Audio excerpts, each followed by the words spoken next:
അസ്സലാമു അലൈക്കും. Welcome back to Visal media. ഞാൻ ഫക്രുദ്ദീൻ പന്താവൂർ.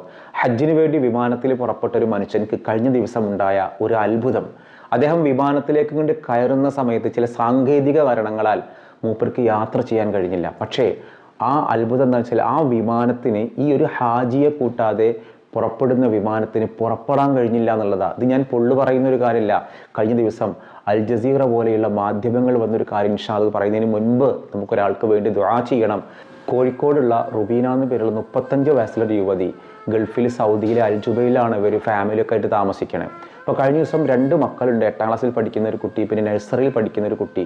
ഈ 2 കുട്ടികൾക്കും രാവിലെ ഭക്ഷണങ്ങളൊക്കെ കൊടുത്ത് നല്ല സന്തോഷമായിട്ട് ഈ കുട്ടികളെ സ്കൂളിലേക്ക് പറഞ്ഞയച്ചിട്ട് ഈ ഉമ്മ പിന്നെ കാണുന്നത്, ഈ കുട്ടികൾ സ്കൂളിൽ നിന്ന് വന്നിട്ട് വിളിച്ചപ്പോൾ വിളി കേൾക്കുന്നില്ല. വന്ന് നോക്കുമ്പോൾ കാണുന്നത് കുഴഞ്ഞു വീണ് മരണപ്പെട്ട ഈ ഉമ്മയെയാണ്. കോഴിക്കോടാണ് റുബീനയുടെ ഒരു സ്വദേശമുള്ളത്. അൽ ജുബൈലിലെ താമസക്കാർക്കും മലയാളികൾക്കും ഒക്കെ ഏറെ സൗഹൃദമുള്ളൊരു കുടുംബമായിരുന്നു. അറ്റാക്കാണ് അത്ര മരണ കാരണം. ആ ഒരു മക്കളെ വളരെ ഭർത്താവിനെ ഒരുക്കി ജോലിക്ക് പറഞ്ഞേക്കുന്നു, മക്കളെ ഒരുക്കി സ്കൂളിലേക്ക് പറഞ്ഞേക്കുന്നു. അവർക്ക് വേണ്ടി എല്ലാ കാര്യങ്ങളും ചെയ്തു കൊടുത്തിട്ട് ആ നിമിഷം അവരറിഞ്ഞില്ല ഇതെൻ്റെ അവസാനത്തെ മക്കൾക്കുള്ള ഒരുക്കലാണ്, അല്ലെങ്കിൽ തൻ്റെ ഭർത്താവിനോടുള്ള അവസാനത്തെ യാത്ര പറയലാണ്. നമ്മളെല്ലാവരും ആ കുടുംബത്തിന് വേണ്ടി ദുആ ചെയ്യണം. അല്ലാഹു ആ യുവതിക്കും മഗ്ഫിറത്തും മർഹമത്തും അല്ലാഹു പ്രദാനം ചെയ്യട്ടെ. ഖബറിടം അല്ലാഹു സന്തോഷത്തിലാക്കട്ടെ. ഈ ഒരു മാസം ഹജ്ജിൻ്റെ ഇന്നൊരു പക്ഷേ ഇന്ന് മാസം കാണും. നമ്മുടെ മനസ്സുകൊണ്ട് നമ്മളൊക്കെ ഹജ്ജിൻ്റെ പവിത്രതയിലേക്ക് നമ്മൾ കടക്കുന്നൊരു സമയമാണ്. അതുകൊണ്ട് തന്നെ നമ്മുടെ പ്രാർത്ഥനയ്ക്ക് വലിയ സ്വീകാര്യതയുണ്ട്. ആ മയ്യത്തിനി നാട്ടിലേക്ക് എത്തിക്കാനുള്ള ആ കുട്ടികളെയൊക്കെ നാട്ടിലേക്ക് എത്തിച്ചു. ഇനി ആ മയ്യത്ത് നാട്ടിലേക്ക് കൊണ്ടുവരുന്നുള്ളതാണ് നമ്മൾ അറിയാൻ കഴിഞ്ഞിട്ടുള്ളത്.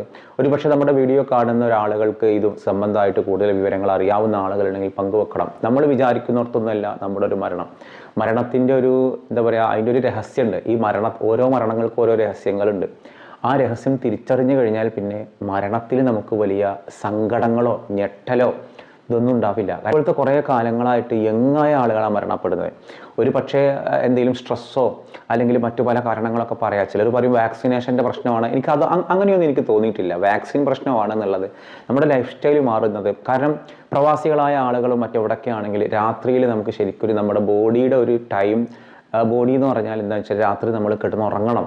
ഇതെന്താ വെച്ചാൽ പല കാരണങ്ങളാലും രാത്രി വൈകിട്ട് കിടന്നുറങ്ങാം. പിന്നെ ഒരുപാട് സ്ട്രെസ് ഉണ്ട്. ആ ഒരു ജോലി സംബന്ധമായ പല കാര്യങ്ങളും സ്ട്രെസ്, ഇതൊക്കെ നമ്മുടെ ലൈഫ് സ്റ്റൈൽ മാറ്റി.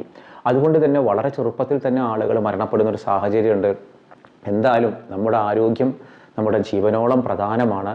പരമാവധി നമ്മളെല്ലാവരും ആ കുടുംബത്തിന് വേണ്ടി ദുആ ചെയ്യുക. അവരുടെ ഭർത്താവിനും മക്കൾക്കും ഒക്കെ ക്ഷമ നൽകാൻ വേണ്ടി, മനസ്സിന് ആശ്വാസം കിട്ടാൻ വേണ്ടി പ്രാർത്ഥിക്കുക. കാരണം ഈ ചെറിയ കുട്ടികളൊക്കെയുള്ള കുടുംബങ്ങളാകുമ്പോൾ ഉമ്മ എന്ന് പറയുന്നത് ഭയങ്കര ഡിപ്പെൻഡിങ് ആണ്. മക്കൾക്ക് ഉമ്മ ഇല്ലാതെ പറ്റില്ല. എന്ത് കാര്യത്തിനാണെങ്കിലും ഉമ്മ വേണം. അത്ര സമയത്താണ് സ്കൂളിലേക്ക് പറഞ്ഞയച്ചിട്ട് ആ ഉമ്മ മക്കൾ വരുമ്പോൾ ഭക്ഷണത്തിന് വേണ്ടി അല്ലെങ്കിൽ അവർക്ക് എന്തെങ്കിലും സ്നാക്സിനൊക്കെ വേണ്ടി കാത്തിരിക്കുമ്പോൾ ആ ഉമ്മ ഇല്ലെന്നുള്ളൊരു യാഥാർത്ഥ്യം ആ മക്കൾ അറിയുന്നത്. അല്ലാഹ് അങ്ങനത്തെ ഒരു പരീക്ഷണങ്ങളൊന്നും അല്ലാഹു നമുക്കോ നമ്മുടെ കുടുംബത്തിൽ നൽകല്ലേ. ഒരു കൂട്ടത്തിൽ ഇൻഷാ അല്ലാഹ് ഞാൻ നേരത്തെ ഒരു ഹജ്ജിൻ്റെ കാര്യം പറഞ്ഞല്ലോ, അത് പറയാൻ കാരണം എന്താ അറിയോ, ഈ ലിബിയയിലുള്ള ആമിർ മൻസൂർ അൽ ഖദ്ദാഫി എന്ന് പേരുള്ളൊരു മനുഷ്യൻ, അദ്ദേഹത്തിൻ്റെ ഏറെക്കാലത്ത് ഒരു ആഗ്രഹമാണ് ഹജ്ജിന് പോവുക. അങ്ങനെ അദ്ദേഹം ലിബിയയിലെ വിമാനത്താവളത്തിൽ നിന്ന് ഹജ്ജിൻ്റെ കാര്യത്തിനൊക്കെ റെഡി ആയിട്ട് പോയപ്പോൾ ഇദ്ദേഹത്തിന് ബോർഡിംഗ് പാസ് കിട്ടിയില്ല. ഇദ്ദേഹത്തിന് ബോർഡിംഗ് പാസ് കിട്ടാതിരിക്കാൻ കാരണം എന്താണെന്ന് വെച്ചാൽ ഇദ്ദേഹത്തിൻ്റെ പേര് അൽ ഖദ്ദാഫി. അപ്പോൾ ഈ പേരിൽ എന്തൊക്കെയോ ചില പ്രശ്നങ്ങൾ പറഞ്ഞിട്ട് ഇദ്ദേഹത്തിൻ്റെ യാത്ര തടഞ്ഞു. അവസാന നിമിഷമാണ് ഇദ്ദേഹത്തിന് ഇതൊക്കെ റെഡിയായി, അതായത് അദ്ദേഹത്തിൻ്റെ കാര്യങ്ങളൊക്കെ റെഡിയായി. അപ്പോൾ വിമാനം പുറപ്പെടണം. ആ സമയത്ത് പൈലറ്റിനോട് ചോദിച്ചു ഒരാളും കൂടി ഇതിൽ കയറാനുണ്ടെന്ന്. അപ്പോൾ അവർ സമ്മതിച്ചില്ല. ഇനി സംഗതിയൊക്കെ ക്ലോസ് ആണ്. അങ്ങനെ ഈ വിമാനം പറന്ന് പൊങ്ങാൻ നേരത്താണ്, പറന്ന് പൊങ്ങിയ ഉടനെ യന്ത്രത്തകരാറ്. അത്ഭുതം, അവിടെ അത്ഭുതം. ഈ യന്ത്രത്തകരാറുണ്ടായിട്ട് ഈ ഫ്ലൈറ്റ് അവിടെ തന്നെ അതേ റൺവേയിൽ തന്നെ ഇറക്കി. അങ്ങനെ ഇറക്കിയിട്ട് കുറച്ച് മണിക്കൂറുകൾ നടന്ന് അതിൻ്റെ യന്ത്ര തകരാറുകളൊക്കെ പരിഹരിച്ചിട്ട് ആ പരിഹാരത്തിന് ശേഷം എന്ത് ചെയ്യാണ്, ആ വിമാനം രണ്ടാമത് പോകാൻ. അപ്പോൾ ഈ മനുഷ്യൻ റിക്വസ്റ്റ് കൊടുത്തു, ഇപ്പോൾ ഇനി എന്നെ കയറ്റാലോ എന്ന് പറഞ്ഞിട്ട്. പക്ഷേ ആ പൈലറ്റ് സമ്മതിച്ചില്ല. ഒരാളും അങ്ങനെ എക്സ്ട്രാ ഇതിൽ കയറണ്ട, ഇത് നേരത്തെയുള്ള രീതിയിൽ തന്നെ പോകട്ടെ എന്ന് പറഞ്ഞിട്ട് വീണ്ടും ഈ വിമാനം റൺവേയിലൂടെ നീങ്ങിക്കൊണ്ടിരിക്കുമ്പോൾ വീണ്ടും ഇതിന് തകരാറ്. എങ്ങനെ നോക്കിയിട്ടും ഇതുമായി ബന്ധപ്പെടുന്ന ആളുകൾക്ക് പരിഹാരം കാണാൻ പറ്റുന്നില്ല. വിമാനം വീണ്ടും സ്റ്റോപ്പായി. അതിൻ്റെ പരിഹാരങ്ങൾ നോക്കിയിട്ട് വിമാനം മൂന്നാമത് പുറപ്പെടാൻ സമയത്ത് വീണ്ടും റിക്വസ്റ്റ് കൊടുത്തപ്പോൾ ഈ പൈലറ്റ് പറഞ്ഞത്, ഞാൻ മനസ്സിലാക്കുന്നു മനസ്സുകൊണ്ട് ഹജ്ജിന് ഉറപ്പിച്ചൊരു മനുഷ്യൻ ചില സാങ്കേതികത്വ കാരണങ്ങൾ ഊന്നിയിട്ട് ആ മനുഷ്യൻ്റെ ഹജ്ജിന് പോകാനുള്ള സ്വപ്നങ്ങൾ മുഴുവൻ ഈ ഒരു നിമിഷം തകർക്കുന്നു എന്ന് പറഞ്ഞാൽ അതൊരിക്കലും സഹിക്കാൻ കഴിയില്ല. അതുകൊണ്ട് ആ ബാക്കി നിൽക്കുന്ന ആ ഒരു ഹാജിയെ കൂടി കൊണ്ടുപോയാൽ മാത്രമേ ഞങ്ങൾ ഇറങ്ങുന്നുള്ളൂ എന്ന് പറഞ്ഞ് പൈലറ്റ് തന്നെ ഇങ്ങോട്ട് സന്ദേശം കൊടുക്കുകയും അങ്ങനെ ആ മനുഷ്യനെ വളരെ സ്നേഹത്തോടു കൂടിയിട്ട് സ്വീകരിച്ചത് ഈ ഒരു ഫോട്ടോയിൽ കാണാം. ആ എയർ ഹോസ്റ്റസും അവിടെയുള്ള വിമാന ക്രൂവിലുള്ള ആളുകളും പൈലറ്റും ഒക്കെ നിൽക്കുന്നൊരു ഫോട്ടോ, ആ മനുഷ്യനെ ആദരിക്കാൻ. പക്ഷേ ചില മനുഷ്യൻ്റെ മനസ്സിൻ്റെ ഉള്ളിൽ വല്ലാത്തൊരാഗ്രഹം ഉണ്ടാകും, ഹജ്ജിനോട് പോവുക. ആ ഹജ്ജിന് പോകാൻ വേണ്ടിയിട്ട് തീരുമാനിച്ചാൽ സാഹചര്യങ്ങൾ മുഴുവനും ആ മനുഷ്യന് എന്തൊക്കെ പ്രതികൂലമാണെങ്കിലും ഒരു വിധി നമ്മുടെ കൂടെ നിൽക്കുന്ന ഒരു സന്ദർഭം ഉണ്ടാകും. അതാണ് ഈ മനുഷ്യർക്ക് സംഭവിച്ചത്.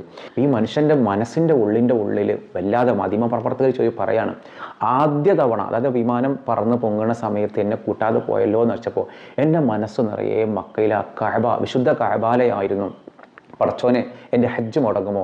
ഞാൻ ഇഹ്റാം കെട്ടി വന്ന ഒരാളല്ലേ, എൻ്റെ ഹജ്ജ് മുടങ്ങുമോ എന്നുള്ളിൽ വല്ലാത്തൊരു വേദന. അപ്പോഴും ആ മനുഷ്യൻ ആരെയും പഴിച്ചില്ല. നമ്മളങ്ങനെ വിധിയെ നമ്മൾ പഴിക്കുമല്ലോ, അയ്യോ ഇങ്ങനെ വിധി വന്നല്ലോ. വിധിയെ പഴിക്കല്ല, പടച്ച റബ്ബ് നമുക്ക് എന്താണോ തരുന്നത് അത് ഇഷ്ടത്തോടെ സ്വീകരിക്കാനുള്ള ഒരു മാനസികാവസ്ഥ. രണ്ടാമതും ആ മനുഷ്യൻ്റെ യാത്ര മുടങ്ങിയപ്പോഴും ഉള്ളിൽ വേദന ഉണ്ടായി. പക്ഷേ പടച്ച റബ്ബ് കൂടെ നിന്നു. ആ മനുഷ്യൻ മക്കത്തേക്ക് പോയി. നമുക്കും ഹജ്ജിനും ഉംറക്കും പോകാനുള്ള ആഗ്രഹമുണ്ട്. ഇപ്പോൾ ആഗ്രഹം ഇല്ലാത്ത ഒരാൾ ഉണ്ടാവില്ല. കാരണം അതങ്ങനെയാണ്. ഞാനൊരു ചെറിയൊരു ചരിത്രം ഞാൻ പറയാം. പണ്ട് ഇബ്രാഹിമിന് അദ്ദേഹം റളിയല്ലാഹു അൻഹു രാജ്യം ഉപേക്ഷിച്ച് സൂഫിയായ ഒരു മനുഷ്യനാണ്. രാജ്യം ഉപേക്ഷിച്ച് സൂഫിയായ ഈ മനുഷ്യന് ഒരാഗ്രഹം തോന്നി, വിശുദ്ധ കഅബ കാണണം, ഹജ്ജിന് പോകണം. എങ്ങനെയാണ് ഹജ്ജിന് പോകണമെന്ന് പറയാൻ നിങ്ങൾക്ക്? വിമാനത്തിലൊന്നുമില്ല, നടന്നിട്ടാണ് ഹജ്ജിന് പോകണത്. ഓരോ കാൽവെപ്പിലും ഓരോ സുജൂദ്, പടച്ച റബ്ബിന് നന്ദി പറഞ്ഞിട്ട് ഓരോ കാൽവെപ്പിലും ഓരോ സുജൂദ്. അങ്ങനെ ഹജ്ജിന് പോയിട്ട് 14 വർഷം വേണ്ടി വന്നു മക്കത്തെത്താൻ. ഇത് നമ്മളെ കൊണ്ട് കൂട്ടിയാൽ കൂടുന്ന സംഗതിയല്ല. 14 വർഷം ഓരോ ചവിട്ടടിയിലും ഓരോ തവണ സുജൂദ് ചെയ്ത് പതുക്കെ പോയിട്ട് 14 വർഷം കഴിഞ്ഞ് വിശുദ്ധ ഹറമിലെത്താൻ ആ സമയത്ത് അവിടെ ഹാജിമാർ വരാൻ തുടങ്ങിയിട്ടുണ്ട്. പക്ഷേ ഈ മനുഷ്യൻ ഞെട്ടിക്കുന്നൊരു കാഴ്ച കണ്ടു. ആ മക്കയിൽ വിശുദ്ധ കഅബ കാണാനില്ല, കഅബ അവിടെ ഇല്ല. ഈ മനുഷ്യൻ പടച്ച റബ്ബിനോട് പ്രാർത്ഥിക്കാൻ, റബ്ബേ ആ വിശുദ്ധ കഅബ, ആ വിശുദ്ധ മന്ദിരത്തിലേക്ക് ഞാൻ വന്നിട്ട് എവിടെ പോയി എൻ്റെ വിശുദ്ധ കഅബ എന്നുള്ളത്. അപ്പോൾ ഇതാ അദ്ദേഹത്തിനൊരു സ്വപ്നം കാണുകയാണ്. റാബിയത്തുൽ അദവിയ്യ റളിയല്ലാഹു അൻഹ എന്ന ബസ്റയിലെ ആ വലിയ വനിതയായ സൂഫി ഇതാ ഹജ്ജിന് വേണ്ടി വരാൻ. അവർ മക്കത്തെത്താനായിരിക്കുന്നു. അവരെ സ്വീകരിക്കാൻ വേണ്ടി കഅബ തന്നെ അങ്ങോട്ട് ചെന്നിരിക്കുന്നു. മാഷാ അല്ലാഹ്, ഹാജിയെ സ്വീകരിക്കാൻ കഅബ അങ്ങോട്ട് ചെല്ലുന്നത്, ഇതൊക്കെ കിതാബിലുള്ള സംഗതികളാണ്. ആ കഅബയെ കണ്ടതോടുകൂടി ഈ ഒരു നിമിഷം അദ്ദേഹത്തിന് സ്വപ്നത്തിൽ ലഭിച്ചപ്പോൾ അദ്ദേഹം വേഗം ഓടിച്ചെന്നിട്ട് റാബിയത്തുൽ അദവിയ്യ റളിയല്ലാഹു അൻഹായുടെ അടുത്ത് ചെന്നിട്ട് ചോദിക്കുകയാണ്, എന്ത് ആത്മീയതയുടെ ഉൾരഹസ്യങ്ങളാണ്, പദവികളാണ് നിങ്ങളെ സ്വീകരിക്കാൻ വേണ്ടിയിട്ട് ഈ കഅബ വരാൻ കാരണം? കഴിഞ്ഞ 14 വർഷമായിട്ട് പടച്ച റബ്ബിനെ മാത്രം ധ്യാനിച്ചുകൊണ്ട്, പടച്ച റബ്ബിനെ മാത്രം ആരാധിച്ചുകൊണ്ട് സുജൂദുകൾ ഓരോ ചവിട്ടടിയിലും സുജൂദ് ചെയ്തിട്ട് എന്നിട്ട് പോലും, ഞാൻ വന്നിട്ട് പോലും എനിക്കങ്ങനെ ഒരു സൗഭാഗ്യം ലഭിച്ചില്ലല്ലോ. റാബിയത്തുൽ അദവിയ്യ റളിയല്ലാഹു അൻഹ പറഞ്ഞു, മനസ്സിൻ്റെ ഉള്ളിൽ ഈ ഒരു കാര്യം പടച്ച റബ്ബിന് നന്ദി പറയുമ്പോൾ ഞാൻ വലുതെന്തോ ചെയ്തിട്ടുണ്ടല്ലോ എന്നുള്ളൊരു ധ്വനി നിങ്ങളുടെ മനസ്സിലുണ്ട്. അത് തന്നെയാണ് നിങ്ങളുടെ ആപത്ത്. അതാലോചിച്ചൊക്കെ നമ്മളൊക്കെ ഹജ്ജിന് പോകണം, ഹജ്ജിൻ്റെ ഇതൊക്കെ ആലോചിക്കുമ്പോൾ നമ്മളത് ഹജ്ജ് തന്നെയാണോ സംശയമാവും. അവിടേക്ക് പോകേണ്ടത് തീർത്ഥാടകൻ്റെ മനസ്സിലാണ്, അല്ലാതെ ടൂറിസ്റ്റിൻ്റെ മനസ്സിലല്ല. ടൂറ് പോകുമ്പോൾ നമുക്ക് നല്ല ബാത്റൂം വേണം, നല്ല ബുദ്ധിമുട്ടുണ്ടാവാൻ പാടില്ല, എല്ലാ സൗകര്യങ്ങളും വേണം. അങ്ങനെയല്ല ഹജ്ജും ഉംറയും. ഹജ്ജിനും ഉംറയും എന്ന് പറഞ്ഞാൽ തീർത്ഥാടകൻ്റെ മനസ്സാണ്. ആ തീർത്ഥാടകൻ്റെ മനസ്സിൽ ദുരിതങ്ങളോ പ്രയാസങ്ങളോ ഉണ്ടാവില്ല. ടൂറിസ്റ്റായിട്ട് പോകണവനാണ് സെൽഫിയൊക്കെ എടുത്ത് ഭയങ്കര വീഡിയോ ഒക്കെ ഉണ്ടാക്കിയിട്ട് മുഴുവൻ പ്രമോഷൻ നടത്തിയിട്ട് പോണ ആളുകൾ യഥേഷ്ടം കാണാം. അവിടെയൊക്കെ നമ്മൾ ഉംറക്കും ഹജ്ജിനൊക്കെ പോയാൽ കാണാം. അപ്പോൾ ഇൻഷാ അല്ലാഹ് ഇതുപോലെ ഒരു ഹജ്ജ്, മഖ്ബൂലായ ഒരു ഹജ്ജ്, വെറും ഹജ്ജ് ചെയ്യണം നമ്മൾ ദുആർക്കരുത്, മഖ്ബൂലായ ഒരു ഹജ്ജ് നമുക്ക് ചെയ്യാനുള്ള തൗഫീഖ് ഉണ്ടാവാൻ വേണ്ടി നമ്മൾ ദുആ ചെയ്യാം. അപ്പോൾ ഇൻഷാ അല്ലാഹ് നമ്മൾ ആ ഒരു റുബീന എന്ന് പേരുള്ള കോഴിക്കോട് സ്വദേശിയായ ആ സ്വന്തം കുഞ്ഞുങ്ങളെ ഒരുക്കി അയച്ച് മരണത്തിലേക്ക് പോയ പാവം ആ ഒരു ഉമ്മാക്ക് വേണ്ടി നമ്മൾ ദുആ ചെയ്യണം. നമ്മൾ ഇന്നലെ ചോദിച്ചിരുന്നു, ഹബീബായ നബിയുടെ ഫസ്റ്റത്തെ ഹജ്ജ് മദീനയിൽ നിന്നാണോ മക്കത്ത് നിന്നാണോ എന്നുള്ളത്. എല്ലാവരും ആൻസർ എഴുതി മദീനയിൽ നിന്നാണ്. വളരെ ചുരുക്കം ആളുകൾ മാത്രമാണ് മക്കത്ത് നിന്നാണ് നബി ഹജ്ജിന് പോയത്. നബി ഒരു തവണ ഹജ്ജിന് പോയിട്ടുള്ളൂ, ഹജ്ജ് ചെയ്തിട്ടുള്ളൂ, അത് മദീനയിൽ നിന്നാണ്. നമ്മൾ ഇന്ന് ചോദിക്കുന്ന ഒരു ചോദ്യം, ഹജ്ജിൻ്റെ സമയമാകുമ്പോൾ വിശുദ്ധ കഅബയുടെ കില്ല ഉയർത്തി കെട്ടിയിട്ട് അവിടെ ഒരു വെള്ള കില്ല ഇങ്ങനെ ഒരു ശീല കൊണ്ട് ഇങ്ങനെ ചുറ്റും. അതായത് നിലവിൽ ഒരു ബ്ലാക്ക് കില്ലയാണ് കഅബക്കുള്ളത്. അത് ഉയർത്തി കെട്ടിയിട്ട് ഇങ്ങനെ മടക്കി കെട്ടിയിട്ട് ഇപ്പോൾ നമ്മൾ നോക്കിയാൽ കാണാം വിശുദ്ധ കഅബയുടെ ആ കറുത്ത ആ കില്ലയുടെ പുറമെ ഒരു വൈറ്റിലൊരു ബോർഡർ, ഒരു ആളുകൾ ഇങ്ങനെ പോകുന്നിടത്തൊക്കെ വെച്ചിട്ടുണ്ടാകും. അത് എന്തിനാണ് എന്ന് അറിയുന്ന ആളുകൾ അതിൻ്റെ ഉത്തരം അതാണ് നിങ്ങൾ ഉത്തരമായിട്ട് എഴുതേണ്ടത്. എന്തിനാണ് അങ്ങനെ ഹജ്ജിൻ്റെ സമയത്ത് അങ്ങനെ കില്ല ഉയർത്തി കെട്ടിയിട്ട് ഇങ്ങനെ വൈറ്റ് സാധനം വെക്കുന്നത് എന്നുള്ളത് ഇൻഷാ അല്ലാഹ് ഉത്തരമാണ് നിങ്ങൾ കമൻറ്റ് ചെയ്യേണ്ടത്. മറ്റൊരു ദിവസം മറ്റൊരു വീഡിയോയുമായി വീണ്ടും കാണാം. അസ്സലാമു അലൈക്കും.